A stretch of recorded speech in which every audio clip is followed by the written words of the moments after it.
അള്ളാഹ് പറയുന്നു, നിങ്ങൾ എന്നെ വിളിച്ചു പ്രാർത്ഥിക്കുകയും എന്നോട് ദുആ ചെയ്യുകയും ഞാൻ നിങ്ങൾക്ക് ഉത്തരം തരാം. നമ്മൾ പറയുന്നു, നിരവധി കാര്യങ്ങൾക്ക് വേണ്ടി അനവധി കാലങ്ങളോളമായി ഞാൻ പ്രാർത്ഥിച്ചുകൊണ്ടേയിരിക്കുന്നു, ഇന്നേ വരെ എനിക്ക് ഉത്തരം കിട്ടിയിട്ടില്ല. ഇതെങ്ങനെ ഈ വൈരുദ്ധ്യത്തെ ഞാൻ യോജിപ്പിക്കുമെന്നാണ് പലരും ആശങ്കപ്പെടുന്നത്. ഇവിടെയാണ് ചില കാര്യങ്ങൾ നമ്മൾ വളരെ കൃത്യമായും വ്യക്തമായും മനസ്സിലാക്കേണ്ടതുണ്ട്. ഞാൻ ആ വിഷയത്തെ സംബന്ധിച്ച് വിവരിക്കുന്നതിന്റെ മുമ്പായി അത് സംബന്ധമായി മഹാനായ ഇബ്നുൽ ഖയ്യിം റഹിമഹുല്ലാഹ് അവിടുത്തെ അദ്ദാഉ വദ്ദവാഉ എന്ന ഗ്രന്ഥത്തിന്റെ 35-ാമത്തെ പേജിൽ പറഞ്ഞ ഒരു വിഷയം കൊണ്ടാണ് ഞാൻ ആരംഭിക്കുന്നത്. ആ വരികളിൽ നമ്മുടെ പ്രശ്നങ്ങളുടെ ആകത്തുക അടങ്ങിയിട്ടുണ്ട്. അദ്ദേഹം വിശദീകരിക്കുന്നത് എന്തെന്നാൽ, അദ്ദേഹം പറയാണ്, വൽ അദ്ഇയതു വതഅവ്വുദാതു ബിമൻസിലത്തി സിലാഹി വസ്സിലാഹു ബിവാരിബിഹി ലാ ബിഹദ്ദിഹി ഫഖത്ത് ഫമതാ കാന സിലാഹു സിലാഹൻ താമ്മൻ ലാ ആഫത ബിഹി والساعد ساعد قوي والمانع مفقود حصلت به النكاية في العدو ومتى تخلف واحد من هذه الثلاثة تخلف التأثير. വളരെ വ്യക്തമായി അദ്ദേഹം ഒരു കാര്യം നമ്മെ ബോധ്യപ്പെടുത്തുകയാണ്. വൽ അദ്ഇയതു വതഅവ്വുദാതു നമ്മൾ മനസ്സിലാക്കേണ്ട വിഷയമാണത്. വൽ അദ്ഇയതു ദുആകൾ, നമ്മൾ അല്ലാഹുവിനോട് തേടിക്കൊണ്ടിരിക്കുന്ന ദുആകൾ, പ്രാർത്ഥനകൾ. വത്തഅവ്വുദാതു നമ്മുടെ രക്ഷതേടലുകളും, അഥവാ നമ്മുടെ അഊദുകൾ, കാവൽ ചോദിക്കലുകൾ, മറ്റു വിഷയങ്ങൾക്ക് വേണ്ടിയുള്ള നമ്മുടെ പ്രാർത്ഥനകൾ, ഇതൊക്കെ വിശ്വാസി മനസ്സിലാക്കേണ്ടത് ബിമൻസിലത്തി സിലാഹി എന്നാണ്. അതൊരായുധത്തിന്റെ സ്ഥാനത്താണ്. നമ്മുടെ ദുആകളും നമ്മുടെ ഈ തഅവ്വുദാത്തുകളും ഈ കാവൽ ചോദിക്കലുകളും എല്ലാം ഒരു ആയുധത്തിന്റെ സ്ഥാനത്തായിട്ടാണ് നമ്മൾ കാണേണ്ടത്. എന്നിട്ട് അദ്ദേഹം പറയാണ്, വസ്സിലാഹു ബിവാരിബിഹി, ഒരു ആയുധത്തിന്റെ പ്രത്യേകത അത് ഉപയോഗിക്കുന്നവന്റെ മഹത്വം അനുസരിച്ചിരിക്കും. ലാ ബിഹദ്ദിഹി ഫഖത്ത്, ആയുധത്തിന്റെ മൂർച്ച കൊണ്ട് മാത്രമല്ല ഒരു ലക്ഷ്യം നേടുക. ആയുധം നല്ല മൂർച്ചയുള്ളതാണ്, ആയുധത്തിന് തകരാറൊന്നുമില്ല. പക്ഷെ അത് ഉപയോഗിക്കുന്ന വ്യക്തി കരുത്തനല്ലെങ്കിലോ ആ ആയുധത്തിന്റെ ഉപയോഗം നിഷ്ഫലമായി തീരും. ഇതാണ് അദ്ദേഹം പറയുന്നത്. ദുആകളും നമ്മുടെ കാവൽ തേട്ടങ്ങളുമൊക്കെ ഒരു ആയുധത്തിന്റെ സ്ഥാനത്താണ്. ആയുധം നന്നായിട്ട് കാര്യമുണ്ട്, ആയുധത്തിന് തകരാറൊന്നുമില്ല, പക്ഷെ അത് ഉപയോഗിക്കുന്നവന് ഉപയോഗിക്കാൻ അറിയണം. എന്നിട്ട് അദ്ദേഹം പറയാണ്, ഫമതാ കാന സിലാഹു സിലാഹൻ താമ്മൻ, ഒരാളുടെ കയ്യിലുള്ള ആയുധം ലാ ആഫത ബിഹി, അതിൽ യാതൊരു കുഴപ്പവുമില്ലാത്ത നല്ല ഒരു ആയുധമാണ്. വസ്സാഇദു സാഇദുൻ ഖവിയ്യുൻ, അത് ഉപയോഗിക്കുന്ന കരം നല്ല കരുത്തുറ്റ കരമാണ്, നല്ല ഖുവ്വത്തുള്ള കരമാണ് അത് ഏന്തിയിട്ടുള്ളത് ആയുധം. വൽ മാനിഉ മഫ്ഖൂദുൻ, ആ ആയുധ പ്രയോഗം കൊണ്ട് നേടാവുന്ന ലക്ഷ്യമെന്തോ അതിന് തടസ്സം നിൽക്കുന്ന ഒരു കാര്യങ്ങളും ഈ ആയുധത്തിലില്ല, ആയുധം പ്രയോഗിക്കുന്ന വ്യക്തിയിലുമില്ല. എങ്കിൽ ഹസലത്ത് ബിഹിൻ നികായത്തു ഫിൽ അദുവി, അത് ശത്രുവിൽ അദ്ദേഹം പ്രതീക്ഷിക്കുന്ന സ്ഥാനത്ത് കൊള്ളും. അദ്ദേഹം ലക്ഷ്യം വെക്കുന്നതെന്തോ ആ ആയുധ പ്രയോഗം കൊണ്ട് അത് നേടും. എന്നാൽ വമതാ തഖല്ലഫ വാഹിദുൻ മിൻ ഹാദിഹി സലാസ, ഈ പറയുന്ന ഈ മൂന്ന് കാര്യങ്ങൾ, മൂന്ന് ഗുണങ്ങളിൽ നിന്ന് ഏതെങ്കിലും ഒന്ന് നഷ്ടപ്പെട്ടാലോ തഖല്ലഫ തഅ്സീർ, ആ ആയുധ പ്രയോഗം കൊണ്ടുള്ള വിചാരിച്ച ഫലം നേടാൻ കഴിയുകയില്ല. ആർക്കും മനസ്സിലാകുന്ന ലളിതമായ ഒരു ഉദാഹരണത്തിലൂടെ ഇബ്നുൽ ഖയ്യിം റഹിമഹുല്ലാഹ് നമ്മുടെ പ്രശ്നത്തിന്റെ പരിഹാരം പറഞ്ഞിരിക്കുകയാണ്. ആയുധത്തിന്റെ സ്ഥാനത്താണ് ദുആ എന്ന് പറയുമ്പോൾ നമ്മൾ ചൊല്ലുന്ന ദുആകൾക്ക് കുഴപ്പമൊന്നുമില്ല, നല്ല ആയുധമാണ്. പക്ഷെ അത് ഉപയോഗിക്കുന്ന കരങ്ങൾ, അത് ചോദിക്കുന്ന നമ്മൾ, അത് ഉപയോഗപ്പെടുത്തേണ്ടുന്ന വിധത്തിൽ ഉപയോഗപ്പെടുത്താൻ അറിയാത്ത നമ്മൾ, അതിന് അർഹതയില്ലാത്ത നമ്മൾ അത് പ്രയോഗിക്കുമ്പോൾ ആയുധത്തിന്റെ പ്രയോഗം നേരെ തിരിച്ചാ വരിക. ഇത് മനസ്സിലാക്കണം എന്ന് പറഞ്ഞുകൊണ്ടാണ് അദ്ദേഹം ചർച്ച ആരംഭിച്ചിട്ടുള്ളത്.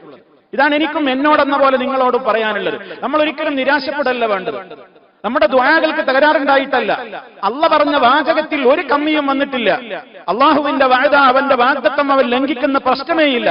അള്ളാഹ് പറഞ്ഞിട്ടുണ്ട്, വഖാല റബ്ബുക്കും, നിങ്ങളുടെ യജമാനൻ പറഞ്ഞിട്ടുണ്ട്, ഉദ്ഉനി, നിങ്ങൾ എന്നെ വിളിച്ചോളൂ, എന്നോട് പ്രാർത്ഥിച്ചോളൂ, അസ്തജിബു ലക്കും, ഞാൻ നിങ്ങൾക്ക് ഉത്തരം നൽകും. പിന്നെ ഉത്തരം കിട്ടുന്നില്ലെങ്കിലോ ആ ദുആയാകുന്ന ആയുധം എടുത്ത് പ്രയോഗിക്കുന്നവന് എന്തോ കമ്മിണ്ട്. അത് ഉപയോഗിക്കുന്ന വ്യക്തിക്ക് എവിടെയോ തകരാറുണ്ട്. ആയുധം നല്ലതായിട്ട് കാര്യമില്ല, ഉപയോഗിക്കാൻ അറിയില്ല, ഉപയോഗിക്കുന്ന വ്യക്തി അതിന് ആരോഗ്യമില്ലാത്ത വ്യക്തിയാണ്, അവനത് പ്രയോഗിക്കാനുള്ള അറിവുകളില്ലെങ്കിൽ ആയുധം നന്നായിട്ട് എന്താ പ്രയോജനം? ഇത് നമ്മൾ ആലോചിക്കണം എന്ന് പറഞ്ഞുകൊണ്ടാണ് അദ്ദേഹം ആ വിഷയത്തെ സംബന്ധിച്ച് വളരെ കൃത്യമായി തന്നെ വിവരണങ്ങൾ തുടങ്ങിയിട്ടുള്ളത്. ഇനി സഹോദരന്മാരെ, എങ്കിൽ നമ്മളിൽ അനിവാര്യമായ ഒരു ദാഇ, ദുആ ചെയ്യുന്ന ഒരു വ്യക്തി, അയാളുടെ ദുആക്ക് ഉത്തരം കിട്ടണമെങ്കിൽ നമ്മൾ ചില കാര്യങ്ങൾ മനസ്സിലാക്കണം. നമ്മൾ അല്ലാഹുവോട് ഇങ്ങനെ ദുആ ചെയ്യുന്നുണ്ട്, പക്ഷെ എന്റെ ദുആ സ്ഥാനത്ത് കൊള്ളുന്നുണ്ടോ? എന്റെ ദുആ അത് ശരിയായ രീതിയിലാണോ? ഈ ശബ്ദം ശ്രവിക്കുന്ന, അത് പറഞ്ഞുകൊണ്ടിരിക്കുന്ന ഞാനും ഈ ശ്രവിച്ചുകൊണ്ടിരിക്കുന്ന ഓരോ സ്ത്രീ പുരുഷന്മാരും എല്ലാവർക്കും പലപ്പോഴായിട്ട് ഈ പരാതിയുണ്ടല്ലോ. നമ്മുടെ ഒക്കെ മനസ്സിന് പലപ്പോഴും ഈ വിഷയം അലട്ടാറുമുണ്ടല്ലോ.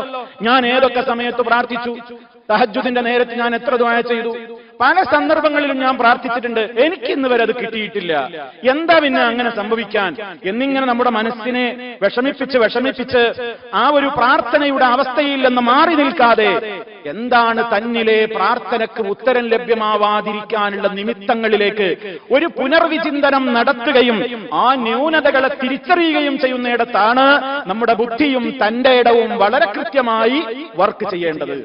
അതിനുള്ള ചില കാര്യങ്ങളാണ് നമുക്ക് ചർച്ച ചെയ്യാനുള്ളത്. ഒന്നാമതായി നമ്മൾ മനസ്സിലാക്കേണ്ടത്, നമ്മുടെ പ്രാർത്ഥനക്ക് ഉത്തരം ലഭിക്കാൻ ആദ്യം പ്രാർത്ഥിക്കുന്ന നമ്മളിൽ അനിവാര്യമായ ഗുണം അൽ-ഇഖ്ലാസ്. ഇഖ്ലാസോടെ ദുആ ചെയ്യണം. ഇഖ്ലാസ് വേണം ദുആ ചെയ്യുമ്പോൾ. പരിശുദ്ധ ഖുർആനിൽ അല്ലാഹു സുബ്ഹാനഹു വ തആല പറഞ്ഞു, വദുഊഹു മുഖ്ലിസീന ലഹുദ്ദീൻ. നിങ്ങൾ അവനോട് പ്രാർത്ഥിക്കൂന്ന് മാത്രമല്ല പറഞ്ഞത്, നിങ്ങൾ അവനോട് ദുആ ചെയ്യൂന്ന് മാത്രമല്ല പറഞ്ഞത്. എങ്ങനെ പ്രാർത്ഥിക്കണം?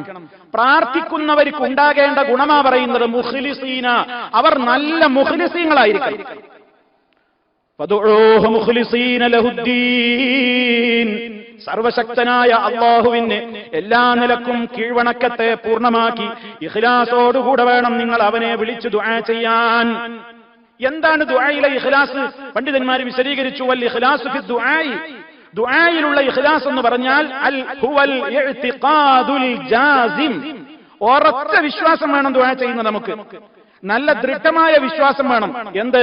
ബി അന്നൽ മദ്ഉവ, ദുആ ചെയ്യപ്പെടേണ്ട ഏക ശക്തി വഹുവ അല്ലാഹ്, അല്ലാഹ് മാത്രമാണ് ഞാൻ ആദ്യം വിശ്വസിക്കണം. അതാ ദുആയിലെ ഇഖ്ലാസിന്റെ ഒന്നാമത്തെ ഘടകം. എന്താണ്?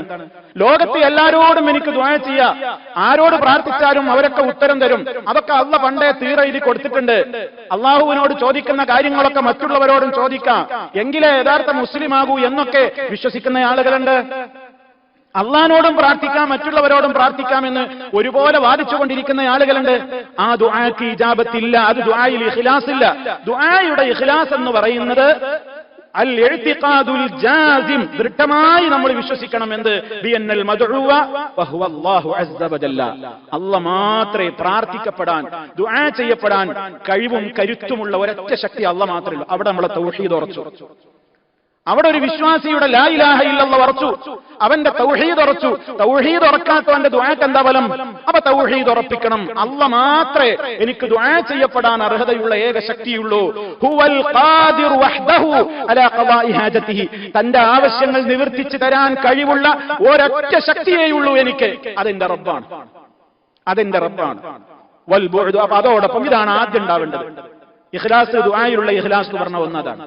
പിന്നെ അവന്റെ മനസ്സിൽ അതിന് കളങ്കം വരുത്തുന്ന ഈ വിശ്വാസമൊക്കെ ഉണ്ടെങ്കിലും അവൻ ആളുകളെ കാണിക്കാൻ വേണ്ടി ഇങ്ങനെ ദുആ ചെയ്യാണ്, ഇങ്ങനെ ഉറക്കെ പറയാണ്, അങ്ങനെ ഒരു നാട്യവും അഭിനയവും പ്രകടനവും ഒക്കെയാണെങ്കിലോ അതും ഇഖ്ലാസിന്റെ ആ പ്രധാനപ്പെട്ട വശത്തെ ഛേദിച്ചു കളയുന്നതാണ്. അതുകൊണ്ട് രണ്ടാമതായി അദ്ദേഹം പറഞ്ഞു, വൽ ബുഅദു അൻ മുറാഅത്തിൽ ഖൽഖി ബിദാലിക, സൃഷ്ടികളെ കാണിക്കുക എന്നൊരാഗ്രഹം നിന്റെ മനസ്സിൽ ഇല്ലാതിരിക്കുകയും വേണം. ദുആയുടെ ഇഖ്ലാസ് ഒന്ന്, നിന്റെ നല്ല തൗഹീദുള്ള വ്യക്തിയായിരിക്കണം. എനിക്ക് പ്രാർത്ഥിക്കാൻ തരപ്പെട്ടവൻ ഒരൊറ്റ ശക്തിയേയുള്ളൂ, അവനെ എന്നെ സഹായിക്കാൻ കഴിയൂ, അവൻ മാത്രമാണ് കഴിവുറ്റവൻ, എന്റെ ആവശ്യങ്ങൾ എന്തും നിവർത്തിച്ചു തരാൻ അവന് കഴിവുണ്ട് എന്നുറച്ചു വിശ്വസിക്കുന്നതോടൊപ്പം ഞാൻ പ്രാർത്ഥിക്കുമ്പോൾ ഏത് സമയത്ത് എന്റെ നിസ്കാരമോ മറ്റുള്ള പ്രാർത്ഥനകളോ എന്തോ ആവട്ടെ അതിലൊരാളെ കാണിക്കാൻ കണ്ട അയാൾ നല്ലെപ്പോഴും പ്രാർത്ഥിച്ചുകൊണ്ട് നടക്കുന്ന ആളാണ് എന്നിങ്ങനെ ഒരു മാലോകരെ അറിയിക്കുകയോ കാണിക്കുകയോ ചെയ്യുന്ന ഒരു പ്രകടനപരത, ഒരു എക്സിബിഷനാലിറ്റി, ഒരു പ്രദർശനപരത ആരിലെങ്കിലും കടന്നുകൂടിയാൽ അവന്റെ ഇഖ്ലാസ് അതോടുകൂടെ തകർന്നുപോയി. അപ്പൊ അതുകൊണ്ട് ഒന്നാമതായി നമ്മളൊക്കെ ആലോചിക്കേണ്ടത്, എന്റെ ദുആയിൽ ഈ പരമപ്രധാനമായ ഘടകം എനിക്ക് ഒത്തുചേരാതെ പോകുന്നുണ്ടോ? നമ്മൾ ഓരോരുത്തരും ഗൗരവത്തോടെ ആലോചിക്കണം. സർവശക്തനായ നാഥനിലേക്ക് മാത്രം എന്റെ റജാഉം എന്റെ തവക്കുലും ഞാൻ കേന്ദ്രീകരിക്കണം.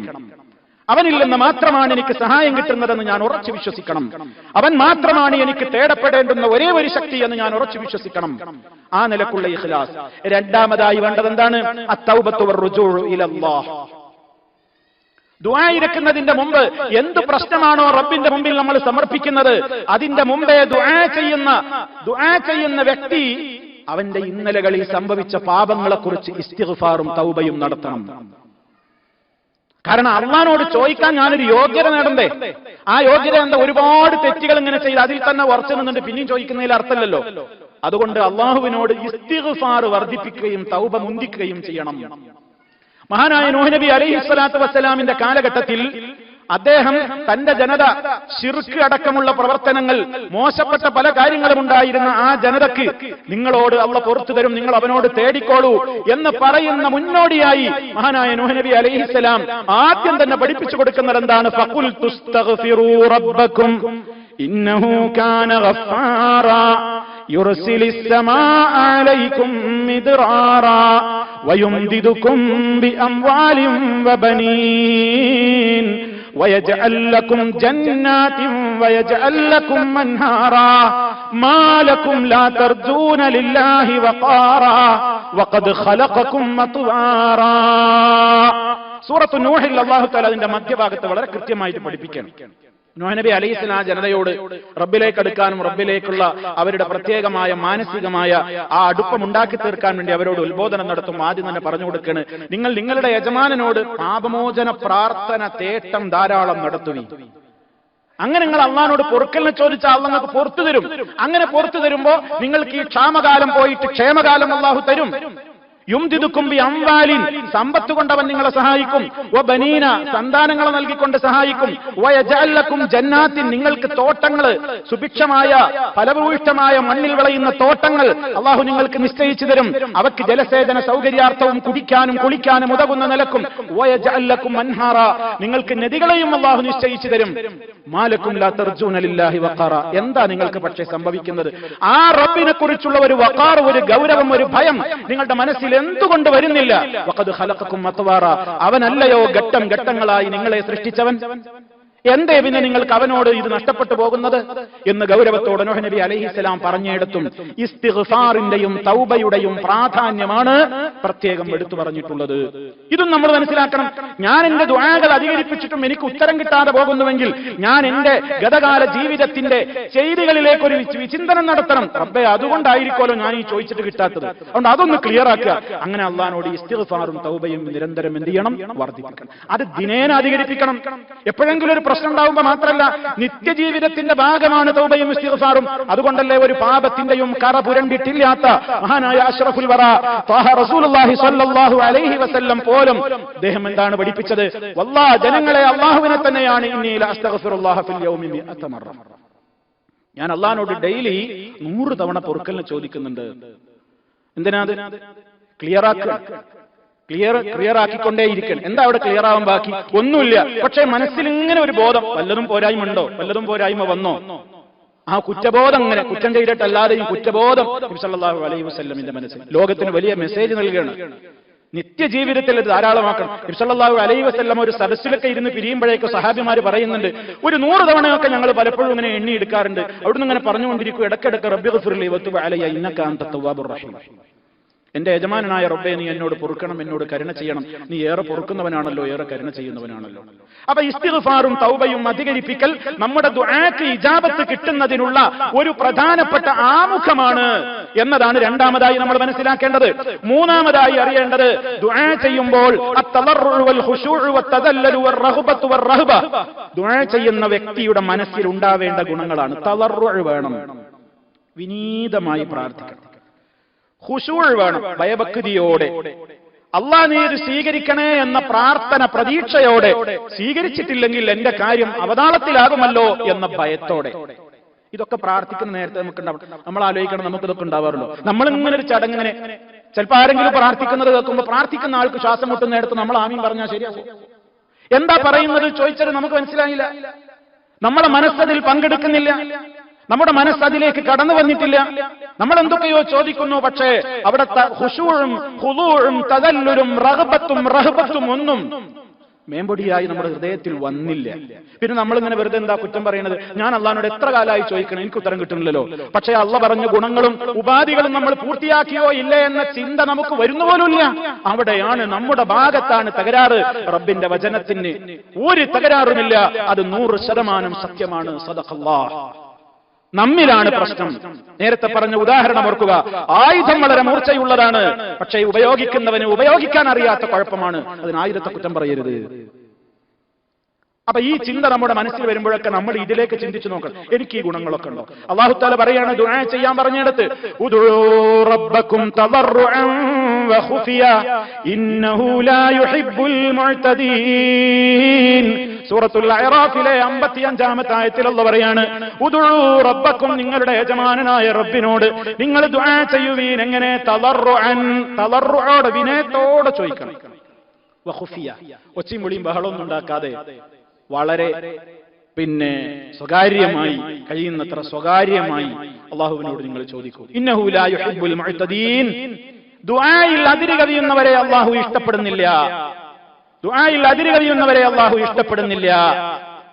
അപ്പൊ ഈ രംഗത്ത് വളരെ കൃത്യമായി അള്ളാഹു തആല നമുക്ക് പഠിപ്പിച്ചു തരാണ്, നീ വളരെ വിനീതനായി ചോദിക്ക്, സ്വകാര്യമായി ചോദിക്ക്.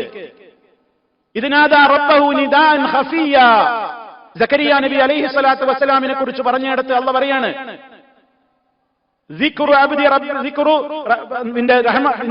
നിന്റെ യഥാർത്ഥത്തിൽ കൃത്യമായി നീ ചിന്തിക്കുക എന്ന് പറഞ്ഞുകൊണ്ട് ആയത്ത് തുടങ്ങുന്നിടത്ത് സക്കരിയ നബി അലൈഹി സ്വലാത്തു വസ്സലാമിനെ കുറിച്ച് പറഞ്ഞിടത്ത് പറയാണ് ഇതിനാദാ റബ്ബഹു നിദാൻ ഖഫിയ. വളരെ സ്വകാര്യമായിട്ട് അല്ലാഹുവിനോട് ചോദിച്ചു. ഒരു മനുഷ്യന്റെ പ്രാർത്ഥനയിൽ അവൻ സ്വകാര്യമായി ചോദിക്കുന്നതാണ് ഏറ്റവും നല്ലത്. ഉറക്കെ പ്രാർത്ഥിക്കണ്ടോ എല്ലാവരും ആമീൻ പറയലും ജനങ്ങൾ അറിയലും ആവശ്യമായ കാര്യങ്ങൾക്ക് വേണ്ടി അല്ലാത്ത ഘട്ടങ്ങളിലൊക്കെ ശബ്ദം താഴ്ത്തി സ്വകാര്യതയ്ക്ക് ഒരു വലിയ പ്രാധാന്യമുണ്ട്. നബി സല്ലല്ലാഹു അലൈഹി വസല്ലമും സഹാബിമാരും ഒരു യാത്ര പോകുന്നതിന്റെ ഇടയിൽ സഹാബിമാരിൽ പലരും അവരവരുടെ 100 കൂട്ടം ആവശ്യങ്ങൾക്ക് വേണ്ടി ഒച്ച വെച്ച് ബഹളം വെച്ച് ഉറക്കെ പ്രാർത്ഥിച്ചുകൊണ്ടിരിക്കുകയാണ്. ആ സമയത്ത് നബി സല്ലല്ലാഹു അലൈഹി വസല്ലം പറഞ്ഞു, ശാന്തരാകൂ, ശാന്തരാകൂ അനുയായികളെ, നിങ്ങളിങ്ങനെ ഒച്ച ഉണ്ടാക്കി ഉറക്കെ ബഹളം വെച്ചുകൊണ്ട് പ്രാർത്ഥിക്കരുത്. നിങ്ങൾ പ്രാർത്ഥിക്കുന്നത്, നിങ്ങൾ തേടിക്കൊണ്ടിരിക്കുന്നത് ഒരു ചെകിടുപൊട്ടനോടല്ല, ഒരു അന്ധനോടല്ല, എല്ലാം കാണുന്ന കേൾക്കുന്ന അറിയുന്ന റഹ്മാനായ റബ്ബിനോടാണ് നിങ്ങൾ ചോദിക്കുന്നത്. അതുകൊണ്ട് നിങ്ങൾ സ്വകാര്യമായി ചോദിക്കൂ. അപ്പൊ അതിൽ തദർറുഅ്, അതുപോലെ തന്നെ ഖുഫിയത്ത്, ആ ഗോപ്യമായി ചോദിക്കുക എന്നുള്ള കാര്യം നമ്മൾ ചെയ്യാറുണ്ടോ എന്ന് ആലോചിക്കണം. നാലാമതായി ചോദിച്ചതന്നെ ചോദിക്കുക, മടുപ്പ് തോന്നരുത്. ചോദിച്ചതന്നെ ചോദിക്കുക, മടുപ്പ് തോന്നാൻ പാടില്ല. എത്ര ചിലപ്പോ നമ്മൾ ഈ ചോദിച്ചിരുന്ന ഉത്തരം കിട്ടാത്ത എന്തുകൊണ്ടാണെന്നറിയോ? അത് നമ്മളോട് ചെയ്യുന്ന വേറെ റഹ്മത്തായിരിക്കും. കിട്ടിയാ പിന്നെ നമ്മൾ ആ ചോദ്യം അവിടെ നിർത്തൂലേ? ഇപ്പൊ ചോദിച്ചുകൊണ്ടേയിരിക്കുക, ചോദിക്കുന്നിടത്തോളം നമുക്ക് ഇങ്ങനെ വിവാദത്ത് അവരെ വിവാദത്തിന് നന്മ എഴുതപ്പെടും. അങ്ങനെ ചോദിക്കട്ടെ, നമ്മൾ കുറെ കാലം ചോദിക്കണം, ഇനി മദീന നിർത്തിയാലോ? അത് അപകടമാണ്, അത് അപകടമാണ്. നബി സല്ലല്ലാഹു അലൈഹി വസല്ലമ ആവർത്തിച്ച് ചോദിച്ചിരുന്നു. ഒരൊറ്റ ചോദ്യത്തിന്റെ ഇരിപ്പ് തന്നെ ചിലപ്പോൾ ഒരേ കാര്യമൊക്കെ കുറെ തവണ ചോദിക്കും. ഒരു മിനിമം ഒരു 3 തവണയൊക്കെ പലപ്പോഴും പല ദുആയും ആവർത്തിച്ച് ചോദിച്ചിരുന്നു എന്നാണ് ഇബ്നു മസ്ഊദ് റളിയല്ലാഹു തആല അൻഹു പറയുന്നത് കാണാം. അന്ന നബിയ സല്ലല്ലാഹു അലൈഹി വസല്ലമ കാന യുഅ്ജിബുഹു അൻ യദ്ഉവ തലാസൻ വയസ്തഗ്ഫിറ തലാസ.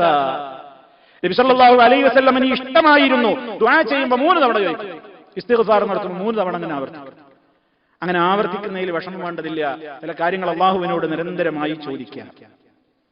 അതുപോലെ തന്നെ ശ്രദ്ധിക്കേണ്ട ഒരു കാര്യം പറയുന്നത് ദുആഉ ഹാലർ റഖാഇ വൽ ഇക്സാരി മിൻഹു ഫീ വഖ്തിൽ യുസ്രി വസ്സഅ. പ്രയാസവും ബുദ്ധിമുട്ടും ഉണ്ടാകുന്ന സമയത്ത് മാത്രം പ്രാർത്ഥിക്കാൻ നിൽക്കരുത്. നല്ല സന്തോഷവും നല്ല മാനസികമായ റാഹത്തും ഒക്കെയുള്ള കാലത്തും പ്രാർത്ഥനയോടൊരു മടുപ്പുണ്ടാവരുത്. വിഷമം വരുമ്പോ മാത്രം അല്ലാഹ് എന്ന് പറഞ്ഞ് പ്രാർത്ഥിക്കുക. സന്തോഷമുള്ള കാലഘട്ടത്തിൽ അങ്ങനെ ഒരു ചിന്ത പോലും ഇല്ലാതിരിക്കുക, അത് പാടില്ല. അത് ദുആയുടെ ഇജാബത്തിന് തടസ്സം നിൽക്കും. മഹാരഥന്മാരെ കുറിച്ച് പോലും അല്ലാഹു തആല അത് പറഞ്ഞിട്ടുണ്ട് എന്ന് വന്നാൽ സാധാരണക്കാരായ നമ്മുടെ കാര്യം എങ്ങനെയാണെന്ന് കണക്ക് കൂട്ടിയാൽ മതി.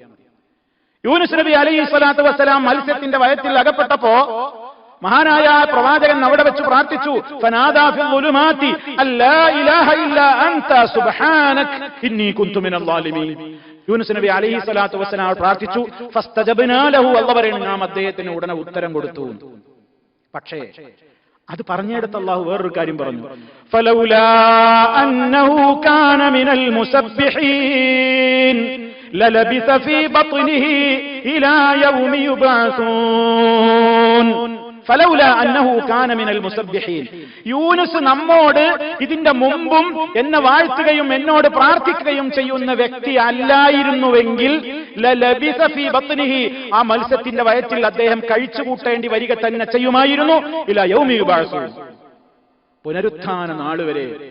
ഖിയാമനാൾ വരാൻ മത്സ്യത്തിന്റെ വയറ്റിൽ അദ്ദേഹം കഴിച്ചു കൂട്ടേണ്ടി വരുമായിരുന്നു, രക്ഷപ്പെടൂലായിരുന്നു. രക്ഷപ്പെട്ടത് എന്തുകൊണ്ടാ? യൂനുസ് ബുദ്ധിമുട്ട് വരുന്ന കാലത്ത് മാത്രം എന്നെ ഓർക്കുന്ന ആളായിരുന്നില്ല, സന്തോഷഘട്ടത്തിലും എന്നെ ഏറെ വാഴ്ത്തുകയും പുകഴ്ത്തുകയും സ്തുതികീർത്തനങ്ങൾ അർപ്പിക്കുകയും ചെയ്യുന്ന മഹാരഥനായ വ്യക്തിത്വമായിരുന്നു എന്നാണ് അള്ളാഹു അദ്ദേഹത്തെ പ്രശംസിച്ചുകൊണ്ട് ആ ഉത്തരം കൊടുത്ത സന്ദർഭത്തിൽ വിവരിച്ചുകൊണ്ട് അള്ളാഹു തആല ഓർമ്മപ്പെടുത്തിയത്. ഇത് നമ്മൾ മനസ്സിലാക്കണം.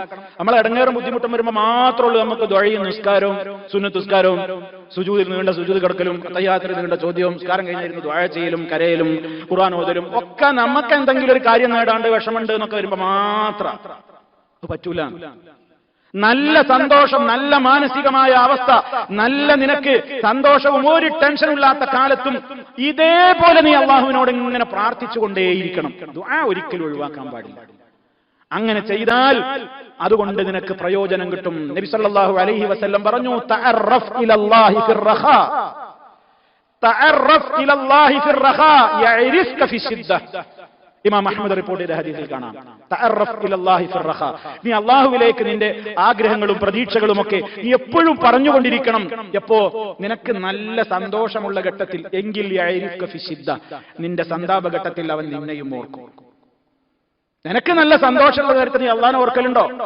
അതാ ബുദ്ധിമുട്ട് വരുന്ന കാലത്ത് മാത്രമുള്ളൂ, ബാക്കിയൊക്കെ അടിച്ചു പൊളിച്ച് നിന്റെ തോന്നിവാസത്തിന്റെ ജീവിതാണോ? എങ്കിൽ ശിദ്ധത്തിന്റെ സമയത്ത് ചോദിക്കുമ്പോൾ നിനക്ക് ഉത്തരം തരൂല അള്ളാഹ്.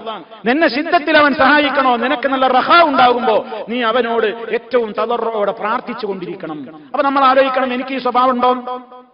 എന്റെ പ്രാർത്ഥനക്ക് ഉത്തരം കിട്ടുന്നില്ല എന്ന് എനിക്ക് പരാതി ഉണ്ടെങ്കിൽ ഞാൻ ആലോചിക്കണം, എനിക്ക് ഇങ്ങനെ ഒരു സ്വഭാവം ഉണ്ടോ? എന്ത് പ്രയാസവും ബുദ്ധിമുട്ടും വരുമ്പോൾ മാത്രമേ എനിക്ക് ഇബാദത്തിലെ ശുഷ്കാന്തി നല്ല ജീവിതമൊക്കെ ഉള്ളൂ, അല്ലെങ്കിൽ പിന്നെ എനിക്ക് തോന്നിയതുപോലെയാണ്. എങ്കിൽ അള്ളാന്റെ വചനത്തെ കുറ്റപ്പെടുത്തിയിട്ട് പ്രയോജനമില്ല. തകരാറ് നമുക്കാണ്, തകരാറ് നമുക്കാണ്. ആയുധം മെച്ചപ്പെട്ടതാണ്, ഉപയോഗിക്കുന്നവൻ മോശക്കാരനാണ്. അതാ പ്രശ്നം. അതുകൊണ്ടാണ് ആമുഖത്തിൽ ഞാൻ ഇബ്നുൽ ഖയ്യിം റഹിമഹുല്ലാഹ് പറഞ്ഞ ഉദാഹരണം ഞാൻ സൂചിപ്പിക്കേണ്ടത്. ഇനി സഹോദരന്മാരെ, ഇനി ചിന്തിക്കേണ്ടത് നമ്മുടെ ദുആക്ക് ഇജാബത്ത് കിട്ടാൻ ഏറ്റവും പ്രാധാന്യപൂർവ്വം നമ്മൾ മനസ്സിലാക്കേണ്ടുന്ന ഒരു കാര്യമാണ്, അള്ളാഹുവിനോട് ദുആ ചെയ്യുന്നതിന്റെ മുന്നോടിയായി അള്ളാഹുവിന്റെ അസ്മാഉകളും അള്ളാഹുവിന്റെ ഗുണഗണങ്ങളും ഒക്കെ മുൻനിർത്തിക്കൊണ്ട് പ്രാർത്ഥിക്കുക. തവസ്സുൽ, അത്തവസ്സുലു ഇലല്ലാഹി ബി അസ്മാഇഹിൽ ഹുസ്ന വസിഫാതിഹിൽ ഉൽയാ.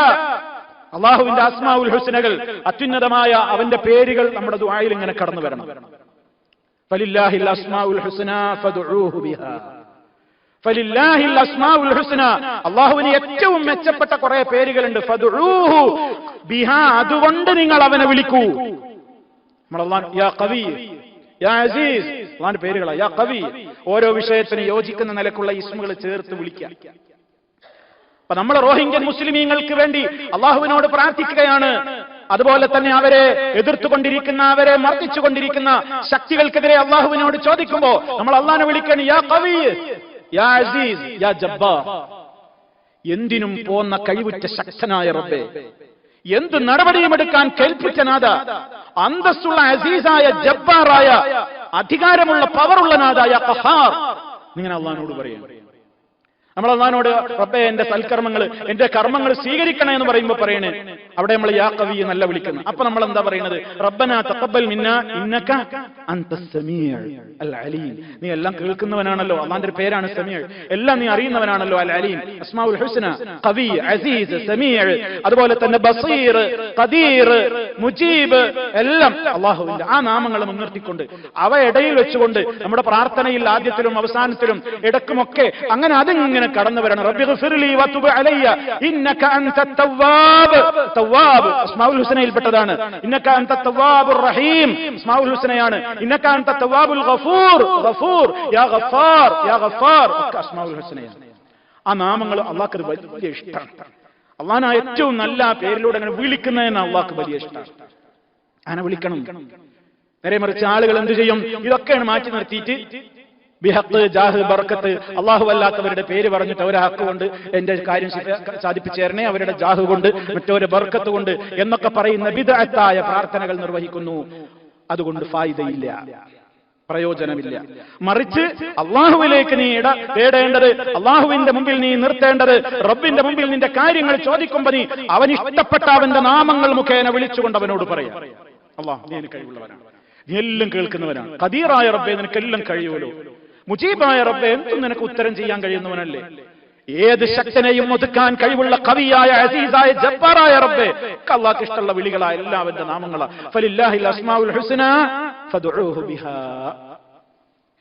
ഇനി പണ്ഡിതന്മാര് പറയാണ്, ഏറ്റവും നല്ല പ്രാർത്ഥനയുടെ വാചകങ്ങൾ നീ തെരഞ്ഞെടുക്കണം. അതിൽ ഏറ്റവും ഖൈറു ദുആ ദുആഉൻ നബി സല്ലല്ലാഹു അലൈഹി വസല്ലം. പരിശുദ്ധ ഖുർആനിലും നബി സല്ലല്ലാഹു അലൈഹി വസല്ലം പ്രാർത്ഥിക്കാൻ ഉപയോഗപ്പെടുത്തിയ ദുആയുടെ വാചകങ്ങൾക്ക് ചില ബറക്കത്തുണ്ട്. ആ ദുആകൾക്ക്, ഖുർആനിൽ വന്ന ദുആകൾ, ഹദീസിൽ വന്നിട്ടുള്ള ദുആകൾ, അത് തന്നെ അക്ഷരത്തിന് പോലും ഭേദം വരുത്താതെ അങ്ങനെ തന്നെ ചോദിക്കുന്നതിൽ ഒരു പ്രത്യേകതയുണ്ട്. എന്താ? അതിനൊരു പ്രത്യേക ബറക്കത്തുണ്ട്. അതേ അവസരത്തിൽ വയജൂസു ദുആഉ ബിഗൈരിഹി മിമ്മാ യഖുസ്സുൽ ഇൻസാനു ബിഹി നഫ്സഹു മിൻ ഹാജാത്ത്. എന്നാൽ എനിക്ക് എന്റെ ആവശ്യങ്ങൾ പലതും ചോദിക്കാനുണ്ട്, അതൊക്കെ ഖുർആനിൽ അതിന്റെ വാചകങ്ങളില്ല, ഹദീസിൽ അതിന്റെ പദങ്ങളില്ല. എന്നാൽ എനിക്ക് വേറെ വാചകങ്ങളിലൊന്നും പ്രാർത്ഥിച്ചൂടെ? പ്രാർത്ഥിക്കാം. എനിക്ക് എന്റെ ആവശ്യങ്ങൾ എന്റെ നാഥന്റെ മുമ്പിൽ എനിക്കറിയാവുന്ന ഭാഷയിലും എനിക്കറിയാവുന്ന പദപ്രയോഗങ്ങളിലൂടെയും നിർവഹിക്കാം. പക്ഷേ ഉത്തമം വിശുദ്ധ ഖുർആൻ പറഞ്ഞത്, ഹദീസുകളിൽ വന്നത്. ഇനി ഇതോടൊപ്പം മറ്റു ചില മര്യാദകളും കൂടെ പറഞ്ഞിട്ടുണ്ട്. അതൊന്നൊരു നിർബന്ധ ഘടകമല്ല, ചെയ്യാണെങ്കിലൊക്കെ നല്ലതാണ്. എന്ത്? ഖിബിലക്ക് തിരിഞ്ഞുകൊണ്ട് ഇസ്തിഖ്ബാൽ ഖിബില, ദുആ ചെയ്യുമ്പോൾ ഖിബിലക്ക് നേരെ തിരിഞ്ഞുകൊണ്ടാവുക. അതുപോലെ തന്നെ അൻ യകൂന ഹാല ത്വഹാറ, ശുദ്ധിയും വൃത്തിയും വുളുവൊക്കെ ഉണ്ടായിരിക്കുക. അതൊക്കെ അതിന്റെ ചില ഒരു നല്ല ഗുണങ്ങളാണ്. അതുപോലെ തന്നെ ദുആയുടെ പ്രാരംഭത്തിൽ റഹ്മാനായ റബ്ബിനെ സ്തുതിക്കുക, ഹംദ് പറയുക, അവനെ പുകഴ്ത്തുക, നബി സല്ലല്ലാഹു അലൈഹി വസല്ലമിന്റെ മേൽ സ്വലാത്തിനെ അധികരിപ്പിക്കുക. ഇതൊക്കെ മുന്നോടിയായിട്ട് വരുന്നത് ഏറ്റവും ഗുണം ചെയ്യും. പിന്നീട് ശ്രദ്ധിക്കേണ്ട കാര്യം, ഉത്തമ സമയങ്ങളും ഉത്തമ സ്ഥലങ്ങളും നീ ചൂഷണം ചെയ്യണം എന്നാണ്. ദുആക്ക് ഇജാബത്തുള്ള പ്രത്യേകമായ സമയങ്ങളെയും സ്ഥലങ്ങളെയും നീ പഠിക്കുകയും മനസ്സിലാക്കുകയും ചെയ്ത് ആ സമയങ്ങളിൽ നീ ശരിക്കും അത് ഉപയോഗപ്പെടുത്തണം. അതിൽ ഒന്നാണ് വഖ്തുസ് സഹർ, രാവിന്റെ അന്ത്യയാമങ്ങൾ. രാത്രിയുടെ 1/3 തിരിച്ചാൽ 1/3 അവസാനിച്ച് 1/3 2 ഭാഗം കഴിഞ്ഞ് അസ്സുലുസുൽ ആഖിറു മിനൽ ലൈൽ, രാത്രിയുടെ അവസാനത്തെ യാമങ്ങൾ, സുബഹിയുടെ മുമ്പ് വരുന്ന ഫജ്റിന്റെ ആ സമയം. ആ സമയത്ത് ദുആക്ക് പ്രത്യേക ഇജാബത്തുണ്ട്. നമ്മൾ ധാരാളം കേട്ടതാണ്. അല്ലാഹു നബി സല്ലല്ലാഹു അലൈഹി വസല്ലമിലൂടെ അറിയിച്ചു തന്നു, നമ്മുടെ റബ്ബ് നമ്മുടെ അടുത്ത ആകാശത്തിലേക്ക് അവൻ അനുയോജ്യമായ നിലയ്ക്ക് ഇറങ്ങി വരുന്ന നേരമാണ്. എന്നിട്ട് ചോദിക്കും, ആരുണ്ട് എന്നോട് പ്രാർത്ഥിക്കാൻ? ഞാൻ തരാം. ആരുണ്ട് എന്നോട് പൊറുക്കണേ എന്ന് പറയാൻ? ഞാൻ പുറത്തു തരാം. ആരുണ്ട് എന്നോട് ആവശ്യങ്ങൾ ചോദിക്കാൻ? അവന്റെ ആവശ്യങ്ങൾ ഞാൻ നിവർത്തിച്ച് തന്നോളാം എന്ന് റബ്ബ് ഓഫർ ചെയ്തിട്ടുള്ള പ്രധാനപ്പെട്ട സമയമാണ്. അവരേതാ രാവിന്റെ അവസാന യാമങ്ങളിൽ ഇസ്തിഗ്ഫാർ ചെയ്തുകൊണ്ടിരിക്കുന്നവരാണ്.